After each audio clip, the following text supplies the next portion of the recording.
Bueno, continuando con nuestro tema de antiinflamatorios no esteroidales, ya entremos un poquito más en materia después de hablar de la inflamación, después de hablar de cómo se produce la fiebre, de hablar de la endotoxemia. Ahora sí miremos un poquito más cómo funcionan los AINES.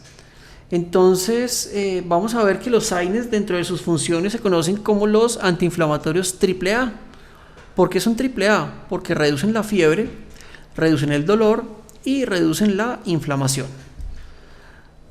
Los antiinflamatorios no esteroidales poseen dos divisiones estructurales, lo que nos hace que los derivemos por el lado del ácido carboxílico o por el lado de los ácidos enólicos.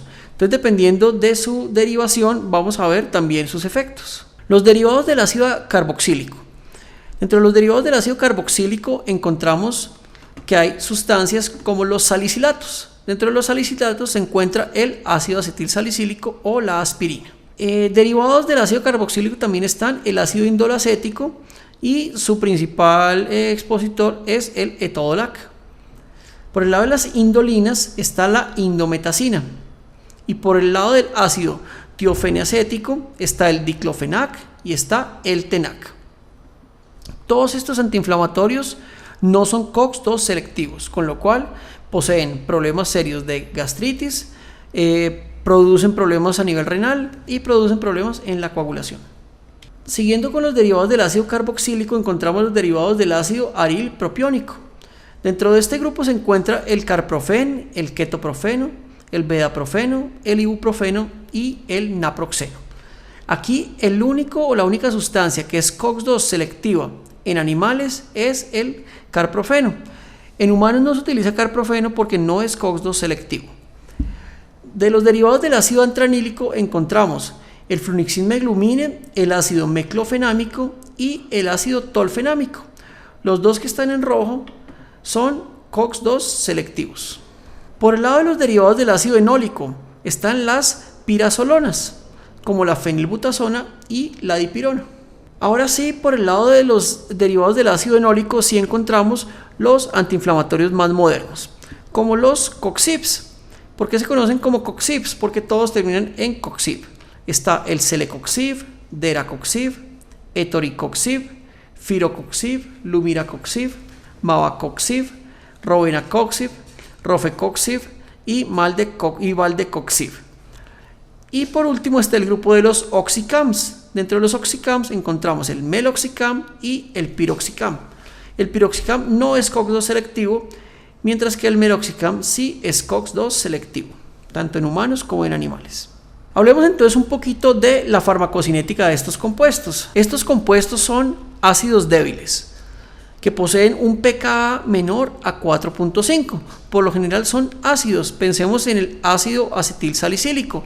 ¿Qué constante de ionización tendrá o qué pKa? Son pKas ácidos. Debido a ello poseen baja solubilidad en el agua y son formulados como sales de sodio. Vamos a ver que la vía de administración de ellos influye mucho, o de su vía de administración influye su absorción y su distribución. En general los AINES poseen buena absorción oral, tanto en perros como en gatos como en los humanos. La biodisponibilidad va a variar muchísimo entre especies. Vamos a ver también que si administramos los antiinflamatorios no esteroidales, por lo general los administramos con alimento, pues nos va a disminuir mucho su biodisponibilidad o la cantidad de medicamento libre que llega o de medicamento intacto que llega a la sangre. Cuando consumimos los antiinflamatorios no esteroidales con estómago vacío, vamos a alcanzar mayores concentraciones máximas en sangre y mayor área bajo la curva. En cuanto a distribución, vamos a ver que el factor que más condiciona la distribución de medicamentos es la unión a las proteínas plasmáticas. Y como vemos, los AINES poseen una altísima unión a proteínas plasmáticas, entre un 95 a un 99%, lo que hace que los AINES, sobre todo los de última generación, los administremos cada 24 horas o incluso, ya vamos a ver más adelante, hay nuevos antiinflamatorios no esteroidales que los administramos una vez al mes. Pensemos entonces en un animal hipoproteinémico. Si vemos que los AINES están o se transportan por el organismo unidos a proteínas plasmáticas, En casos de animales hipoproteinémicos tendríamos una mayor disponibilidad de medicamento libre para que se absorbiera, con lo cual aumentaríamos los efectos secundarios de los antiinflamatorios no esteroidales, con lo cual los haríamos más susceptibles.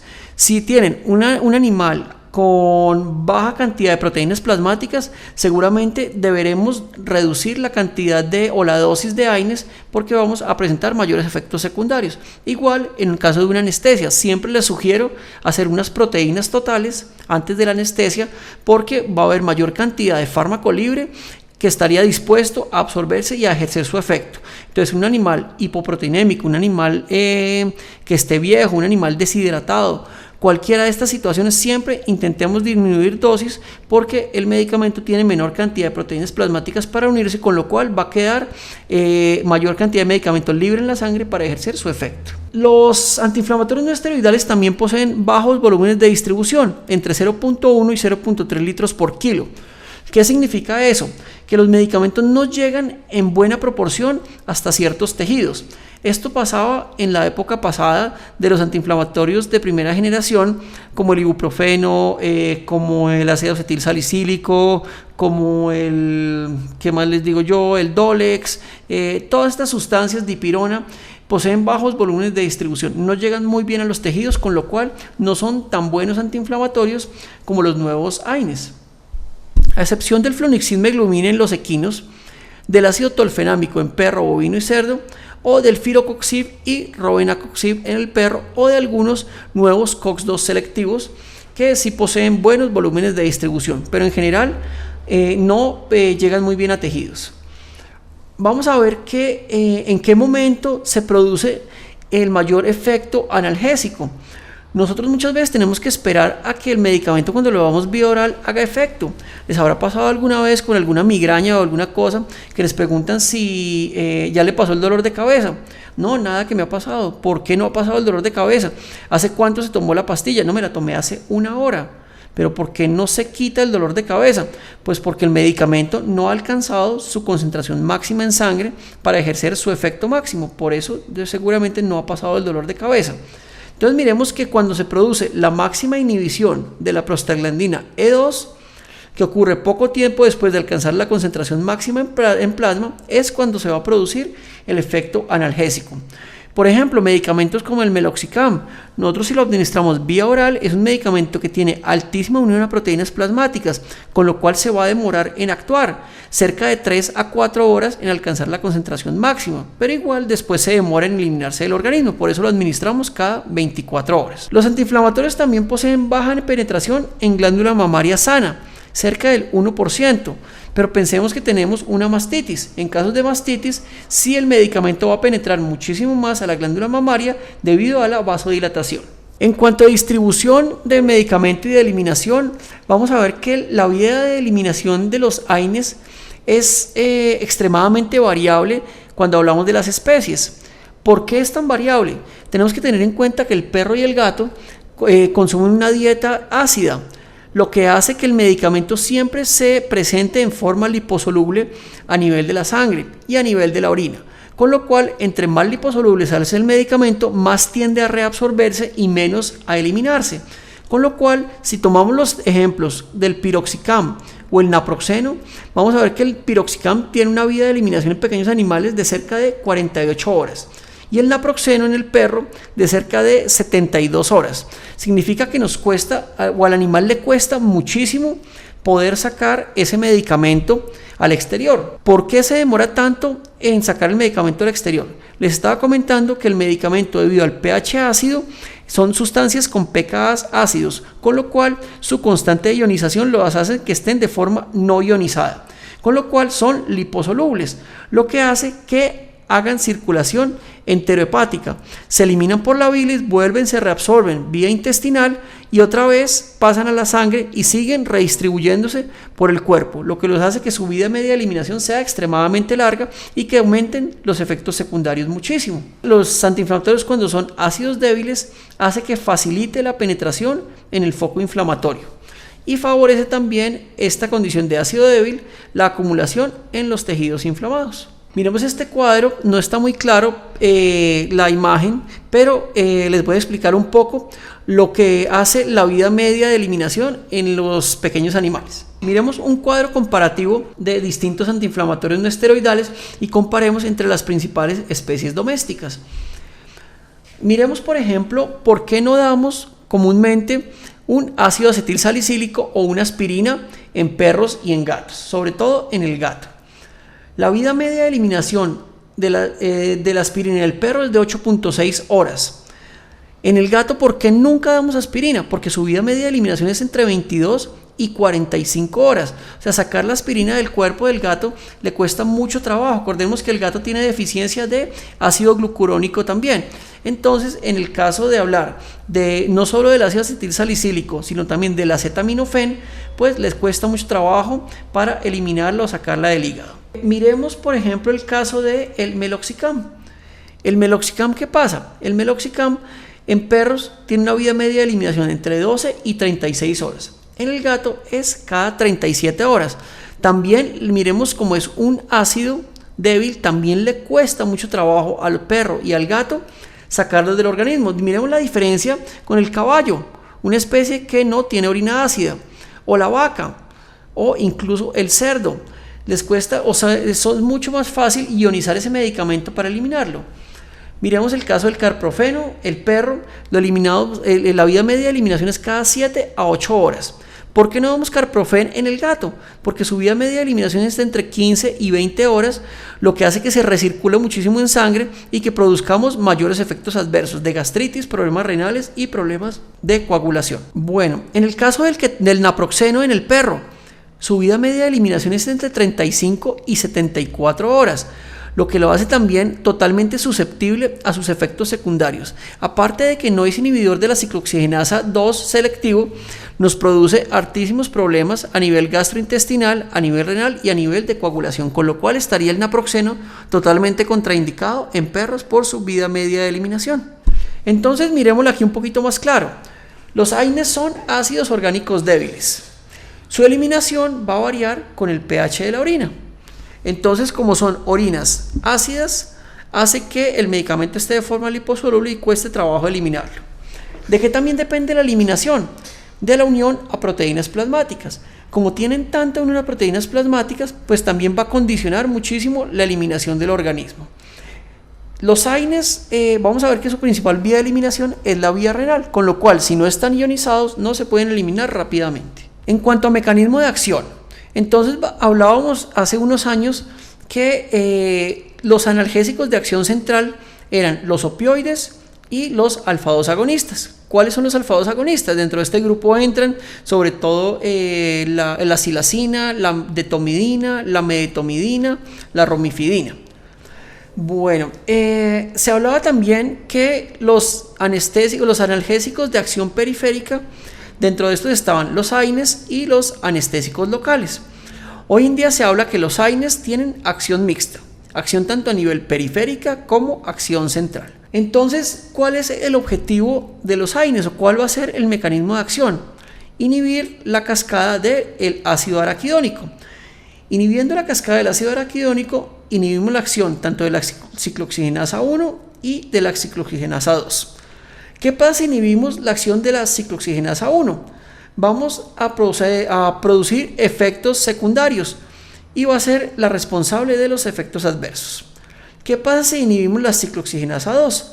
La ciclooxigenasa 2 va a ser la responsable de la acción terapéutica, con lo cual siempre debemos intentar utilizar antiinflamatorios que sean inhibitorios de la COX-2 y no inhibitorios de la COX-1, o más bien, o mejor dicho, que sean COX-2 selectivos. ¿Esto de qué depende la inhibición de una COX o de la otra? Depende del fármaco, de la dosis del fármaco y de la dosis en cuestión. Entonces, hay fármacos como tal a dosis terapéuticas inhiben tanto la COX-1 como la COX-2. Y hay fármacos también que según la dosis que estemos administrando van al aumentar la dosis, digamos que a dosis efectivas o a dosis terapéuticas nos inhiben o son efectivos solo inhibiendo COX-2 sin inhibir COX-1, con lo cual no producen efectos secundarios.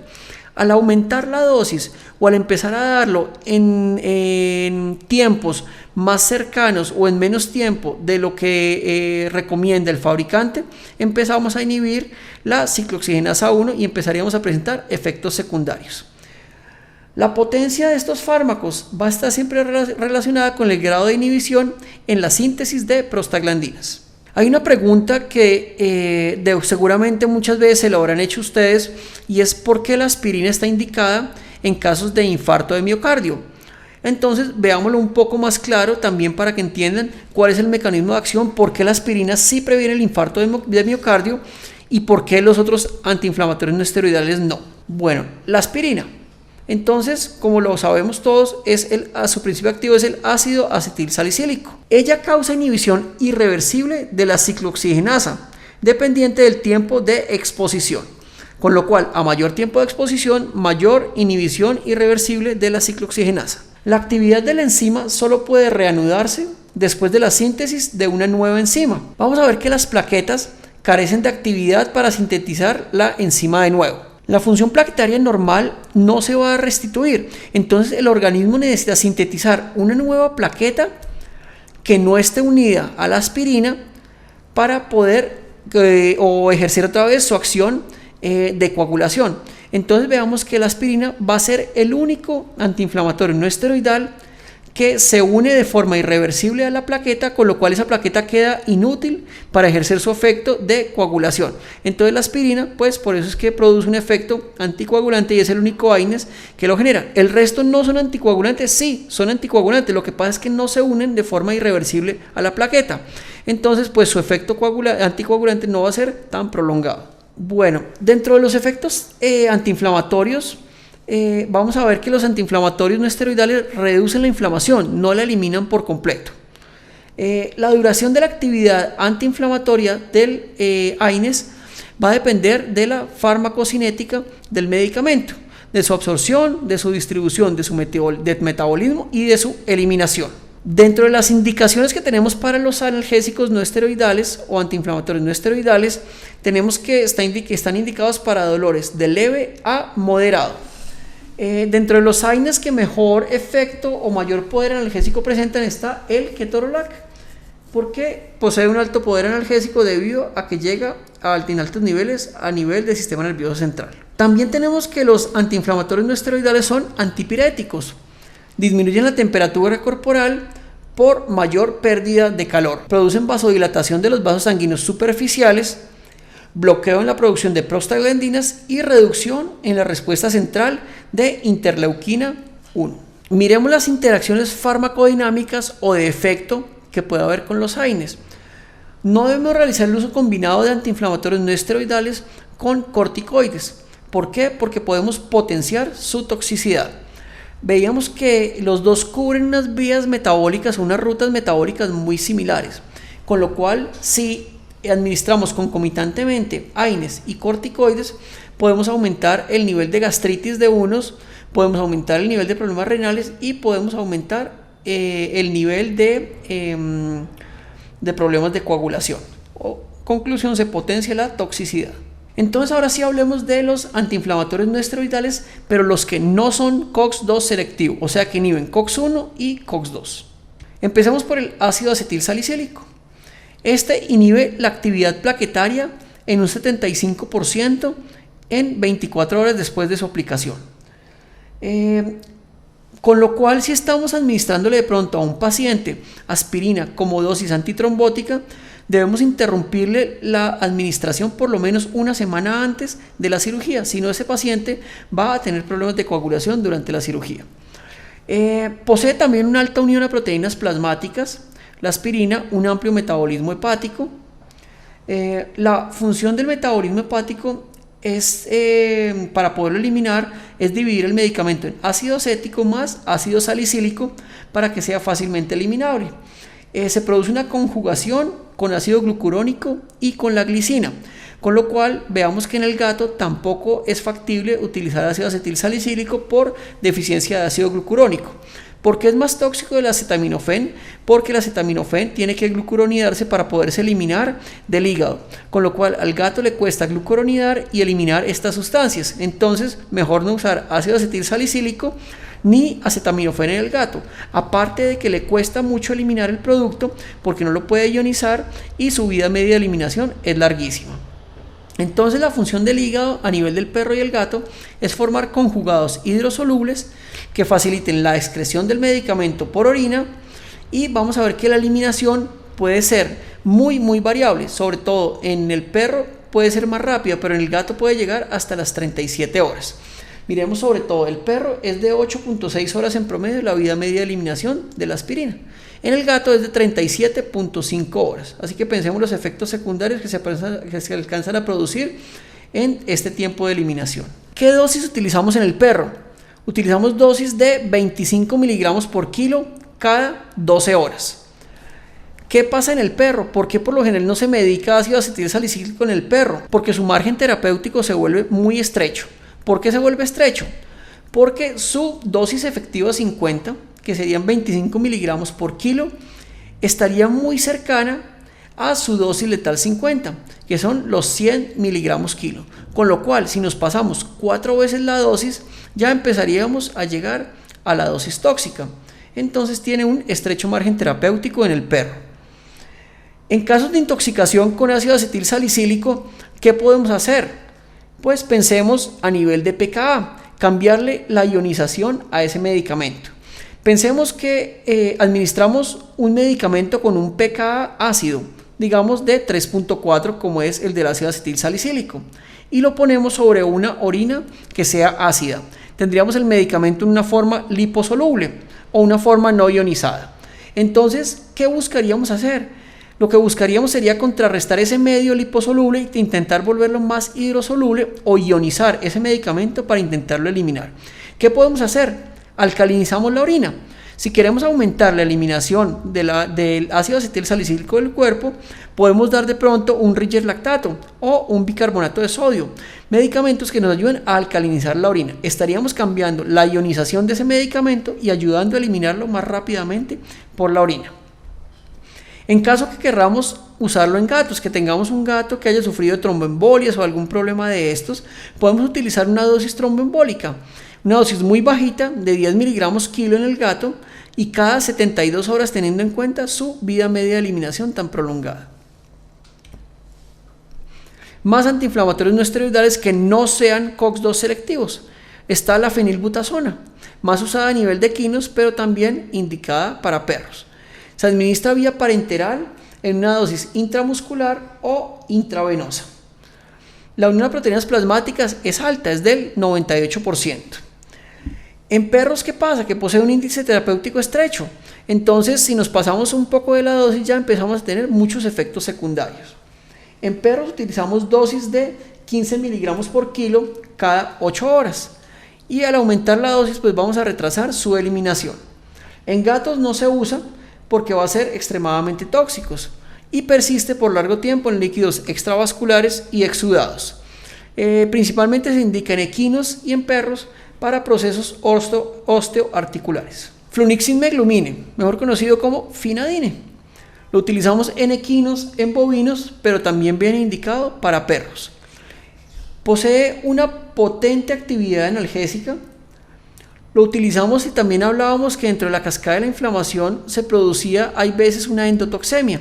El flunixin sirve para captar todas estas toxinas o evitar que se eliminen. Entonces lo administramos como un medicamento antiendotóxico. Posee amplia variabilidad farmacocinética entre especies. Entonces, como veíamos, el perro pues también le va a costar o va a tener una vida media de eliminación más larga. Sobre todo se utiliza mucho a nivel de equinos en casos de cólico. Se puede administrar vía intravenosa, vía oral o vía intramuscular. En perro lo utilizamos en dosis de 1 miligramo por kilo día. ¿Por qué lo damos una vez al día nomás? Por su amplia unión a proteínas plasmáticas. Posee efectos terapéuticos hasta por 2 horas post administración. La duración del efecto la vamos a ver que dura cerca de 24 horas. Entonces se nos demora un poco en actuar, como lo vemos, cerca de 2 horas después de la administración, pero el efecto llega hasta 24 horas después. La excreción del flunixin meglumine es vía renal y posee un amplio margen terapéutico, lo que significa que si damos 2 o 3 o 4 veces la dosis terapéutica, pues todavía puede funcionar bien sin ocasionar graves efectos secundarios. Naproxeno. En perros, vamos a ver que si lo damos en el perro tiene una excelente biodisponibilidad vía oral, o sea que se absorbe casi entre un 70 a un 100%. La concentración máxima se alcanza rápidamente, entre 1 a 3 horas. El problema del naproxeno es que tiene altísima unión a proteínas plasmáticas, lo que hace que el medicamento recircule muchísimo tiempo por la sangre y hace que la vida media de eliminación en el perro sea larguísima, entre 45 a 90 horas. Esto también ocasiona que posea una amplia circulación enterohepática y el medicamento pues se demora mucho en eliminarse. Si lo queremos usar en perro, lo podemos usar a dosis de 5 miligramos por kilo una vez al día, pero pues como vemos el perro va a ser altamente sensible debido a su larga vida media de eliminación. El ibuprofeno tiene un índice terapéutico bajo en los perros, lo mismo que el naproxeno o que el ketoprofeno. Poseen una lenta eliminación. Los signos tóxicos los vamos a empezar a ver después de administrar durante 2 a 6 días. Si lo damos un día no va a pasar nada. Va a producir un efecto antiinflamatorio y analgésico, pero el problema va a venir cuando damos dosis altas o por un largo periodo de tiempo. Podemos empezar a ver sobre todo vómitos o diarreas, porque se presentan erosiones gástricas, también hemorragias intestinales y puede llegar a producir disfunción renal. Ahora sí, entremos a esta última parte donde ya nos concentramos más en los fármacos COX-2 selectivos que usamos en pequeños animales. Empecemos hablando del ácido tolfenámico, mejor conocido como tolfedine. Lo utilizamos en caninos y en felinos. Mucho ojo con estos medicamentos, que hay muchos y sobre todo todos vamos a ver que los pueden utilizar en perros, pero muy pocos se pueden utilizar en perros y en gatos. O sea, todos se pueden usar en perros, pero muy pocos en felinos. Bueno, el ácido tolfenámico lo podemos administrar tanto por vía subcutánea como intramuscular en los perros y por vía subcutánea en los felinos. Este ácido tolfenámico inhibe la unión de prostaglandinas a sus receptores. Tiene una biodisponibilidad del 100% que hace que se absorba extremadamente bien por cualquiera de las rutas que se administre vía inyectable. Su vida media de eliminación es de 6.5 horas y su concentración máxima se alcanza después de 85 minutos, con lo cual se demora en empezar a actuar. Posee amplia circulación enterohepática y las dosis a las que se usa en pequeños animales es la dosis de 4 miligramos por kilogramo cada 24 horas. El meloxicam quizás es de los antiinflamatorios no esteroidales más usados a nivel de pequeños animales. El metacam lo usamos tanto en perros como en gatos. También bien indicado para uso en bovinos y en cerdos. Lo podemos administrar de muchas formas, vía oral, vía subcutánea, vía intramuscular. Mucho cuidado con las presentaciones del metacam. El metacam viene en muchísimas presentaciones, con lo cual varía también la dosis según la presentación. Entonces siempre tengamos presente el prospecto del metacam que vamos a recetar o que vamos a administrarle a un animal para no irnos a pasar de la dosis terapéutica. A nivel de pequeños animales, de perros y gatos, lo utilizamos a dosis de 0.2 miligramos por kilo día en el perro y 0.3 miligramos en el gato. La concentración máxima vía subcutánea se alcanza después de 4.5 horas. Pensemos que es un medicamento que tiene amplísima unión a proteínas plasmáticas, con lo cual si lo administramos, él entra, va a pasar a la sangre, va a permanecer un gran tiempo pegado a la proteína plasmática sin poder empezar a actuar, con lo cual no podemos empezar o esperar una analgesia pronta cuando damos el metacam. Ojo, si tenemos una analgesia prolongada, que son 24 horas, pero no una analgesia rápida. Miremos que se nos demora cerca de 4.5 horas en alcanzar la concentración máxima en sangre. Entonces se demora. Fuera de eso, la vida media de eliminación en perros y en gatos es larga, cada 24 horas. Por eso lo damos también cada 24 horas. Ojo, el único problema del metacam, su volumen de distribución, que es de 0.3 litros por kilo, con lo cual no va a llegar extremadamente bien en dosis altas a articulaciones o a ciertos tejidos. Hablemos del carprofeno, o mejor conocido muchas veces como el rimadil. El carprofeno lo podemos utilizar en perros, en bovinos y en equinos. En gatos, ¿por qué no lo usamos? Porque tiene un margen terapéutico estrecho. Acordemos que su vida media de eliminación es muy larga en el gato, con lo cual no funciona como un COX-2 selectivo. Entonces ocasionaría problemas de gastritis y problemas renales y de coagulación. Lo podemos usar en dosis orales, subcutáneas o vía intravenosa en el perro. En el perro se puede usar o una vez al día a dosis de 4 miligramos por kilo, o podemos repartir esos 4 miligramos al día en 2 tomas de 2 miligramos cada 12 horas. A dosis de 12 miligramos por kilo día podemos producir gastroenteritis. El el Rimadil o el carprofeno actúan un poco más rápido. Se demora entre 1 y 2 horas en empezar a actuar. La biodisponibilidad oral es superior al 90%, significa que se absorbe muy bien vía oral. También, como todos los AINES, posee una alta en proteínas plasmáticas, lo que miremos que se ve reflejadísimo en su volumen de distribución, 0.18 litros por kilo, lo que hace que no llegue muy bien hacia los tejidos que están inflamados. La vida media de eliminación plasmática es de 9 horas y vamos a ver que el 70% del medicamento se elimina en heces y el 8 al 15% en la orina. ¿Por qué se elimina sobre todo en las heces? Porque es un medicamento que le queda al perro, es difícilmente ionizable, debido a que es un ácido débil en una orina ácida. El medicamento está liposoluble, con lo cual su eliminación es más que todo en las heces y hace ciclo enterohepático. Miremos hoy en día los nuevos antiinflamatorios. Entonces empezó a hablar del Deracoxib o el Deramax. Novartis lo sacó al mercado y fue el primer COXIB aprobado en medicina veterinaria. Él tiene una inhibición tiempo dependiente y pseudo irreversible de la ciclooxigenasa 2. ¿A qué dosis lo utilizamos en el perro?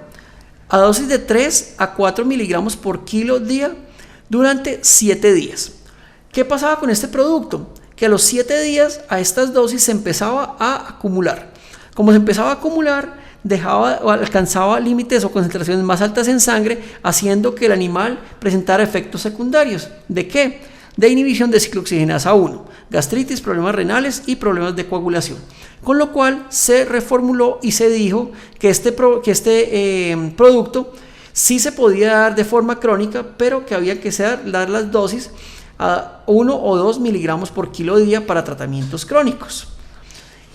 Este medicamento salió al mercado como una forma revolucionaria de medicamento por su alta selectividad o alta unión a la ciclooxigenasa 2. In vivo ya no cumplió los mismos estándares que presentaba in vitro. In vivo presentó que el Deramax o el Deracoxib presentaba una efectividad similar al carprofeno o al Rimadil. La unión de proteínas plasmáticas, como en todos los AINES, es alta del 90%, lo que limita un poco también su volumen de distribución, pero veamos que siempre es un poquito más bajita que el resto de los que vimos ahora, que le confiere un poquito más de volumen de distribución. La vida media de eliminación es rápida, son cerca de 3 horas, a dosis de 8 miligramos por kilo, o sea, miremos, normalmente lo utilizamos a 3 o a 4 miligramos kilo. Si lo usamos a dosis de 8 miligramos por kilo, este Deramax empieza a perder su selectividad sobre la COX-2 y empieza a inhibir la COX-1, presentando efectos secundarios de AINES. Vamos a ver que está contraindicado en gatos y en equinos debido a su prolongada vida media de eliminación. Todos los laboratorios empezaron también una carrera por sacar antiinflamatorios no esteroidales COX-2 selectivos. Entonces se lanzó también al mercado el Previcox. Su principio activo era el Firocoxib. Bueno, entonces Merial sacó este producto al mercado. Veamos que sirve para perros y para caballos. Tampoco sirve para gatos. Ojo, como les digo, todos los que estamos viendo, todos sirven para perros, pero solo 2 o 3 sirven para gatos.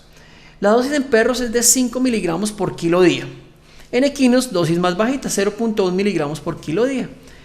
Posee alta biodisponibilidad vía oral.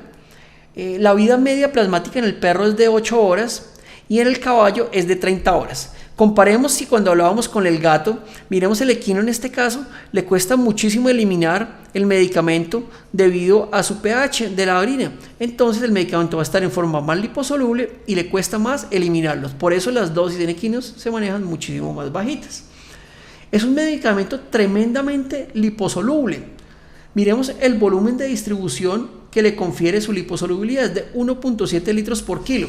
Hasta este momento vamos a ver que de todos los que hemos visto, este es el medicamento que mejor va a llegar a las articulaciones y a los tejidos, con lo cual seguramente podemos predecir que pueda tener los mejores efectos antiinflamatorios. Un problema que tienen, no se puede administrar en hembras preñadas. ¿Por qué? Porque es teratogénico. Y posee también un problema que es un margen terapéutico estrecho en los gatos. Significa que la dosis efectiva o la dosis que produce un efecto benéfico en el 50% de la población de animales está muy cercana a la dosis letal 50 o a la dosis tóxica. Dentro de los nuevos antiinflamatorios tenemos una revolución en el mercado que para mí es un medicamento que es de extremada... pues de un uso y unas facultades extremadamente buenas hoy en día, y es el Mavacoxif. Pfizer sacó el Trocoxil al mercado hace cerca de 2 años o 3 años. El Mavacoxif vamos a ver que tiene muchísimas ventajas. En primer lugar, es el primer antiinflamatorio de larga acción. ¿Por qué larga acción? Ya les voy a contar. La dosis en el perro se maneja a dosis de 2 miligramos por kilo. Lo administro hoy y la repito a las 2 semanas. Después de que lo di a las 2 semanas, vuelvo y le doy una dosis de 2 miligramos kilo, y ahí sí, cuando el medicamento alcanza el equilibrio, lo administro una vez al mes. Pensemos el potencial que tiene en perros que sufren de osteoartritis, osteoartrosis, problemas de cadera, cualquier cosa de estas displasias de caderas, perros que tienen que tomar analgésicos todos los días. Con una sola tableta que le demos tiene efecto durante un mes. Aparte de eso, miremos el volumen de distribución. También podemos predecir que el medicamento va a tener excelentes niveles a nivel de los tejidos, a nivel de articulaciones y a nivel del sitio donde se presenta la inflamación y el dolor. ¿Por qué el medicamento lo administramos o nos permite administrarlo una vez al mes? Por su prolongada vida media de eliminación. Pero ojo, lo hace seguro que sea COX-2 selectivo. Entonces el medicamento no va a producir efectos secundarios a pesar de tener una amplia vida de eliminación. Tiene una selectividad muy específica por la COX-2. Una de las insinuaciones es que este medicamento posee una biodisponibilidad en ayunas de 87.4% y después de comer del 46.1%. Entonces, uno de los salvedades que yo haría cuando administro el producto es administrarlo en ayunas. ¿Por qué? Porque el producto va a actuar o va a alcanzar concentraciones 2 veces mayores en sangre que si lo damos después de comer. Entonces, este AINES siempre lo debemos administrar en ayunas. Y para terminar, vamos a hablar del Robenacoxib, el Onsior, que es de Novartis. Debido a la ausencia de medicamentos o de antiinflamatorios en gatos, Novartis pensó en sacar este medicamento al mercado. Lo podemos usar como siempre en perros, pero también vemos que hace la salvedad que se usa en gatos.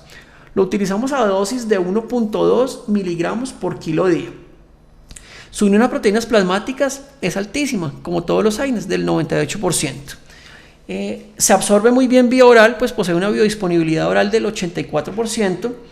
Su vida media de eliminación es rápida, cerca de 1 hora, y se dice dentro de los estudios clínicos que hay presentados con este medicamento que es un medicamento que es más potente que la buprenorfina, un analgésico opioide de acción media.